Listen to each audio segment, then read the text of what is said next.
দুঃখে পরাম জ্বলিয়া যায় নর্তকীদের নর্তক আর হরে কৃষ্ণ কীর্তন।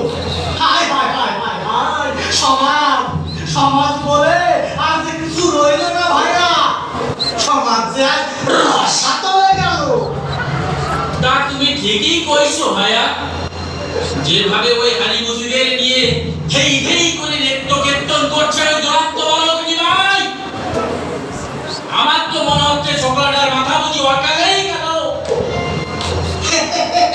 আলবাত ঠিক বলেছো ভাইয়া, আমার মা কালীর ইচ্ছায় বাপটা তো অকালে পটল তুললো, ভাই বিষ্ণু প্রদার পাক, আর ওই বেটা মরার আগে শুধু কেষ্ট কেষ্ট করছে। আরে আমরা হলাম ব্রাহ্মণ সমাজের মাথা, আর আমাদের সাথেই বান্দা। আমাদের মুখে যে বাক্য একবার উচ্চারিত হবে সেটাই হলো চূড়ান্ত সিদ্ধান্ত ও দৈববাণী।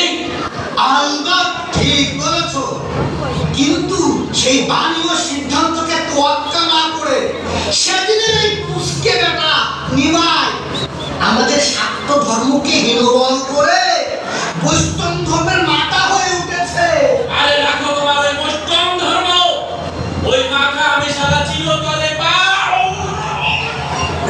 তুঝে দেবো ভাইয়া জগদানন্দ। এত উত্তেজিত হয়েও না ভাইয়া, তুমি তো জ্ঞানী ও তত্ত্বদর্শী ত্রিকালজ্ঞ সুপুরুষ।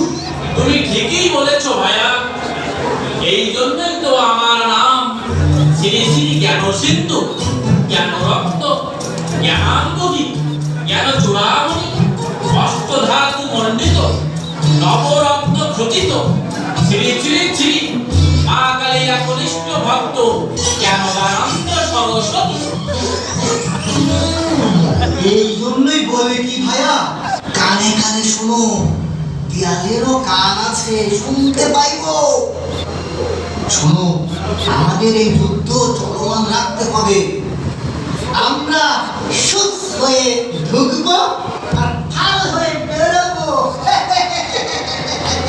বুঝলে ভাইয়া? এসো ভাইয়া, তোমাকে একটু প্রণাম করি। মনে বড় আশা, তোমার প্রতি আমার যে অগাধ ভালোবাসা। বলিহারি বলিহারি, কি হলো ভাইয়া জগদানন্দ? বুঝলে না ভাইয়া জগদানন্দ? আরে তুমি তো বলো আমরা দুজন সমানে সমান, এইভাবে প্রণাম করলে তো পার মস্তক সমানে সমান হয় না, বুঝলে তো ভাইয়া? তাই একটু সমানে সমান করে নিলাম আর কি। ও তাই বলো, তবে এটা পেন নাম নয় ভাইয়া, যেটা হলো পায়ে পায়ে না। এবার চলো, বৈষ্ণবদের তিনটি চোখ কাটতে হবে তো, তাই আগে ভাগেই বুদ্ধিতে একটু সামলিয়ে নেই ভাইয়া। তবে যাওয়ার আগে তোমাকে একটু পায়ে পায়ে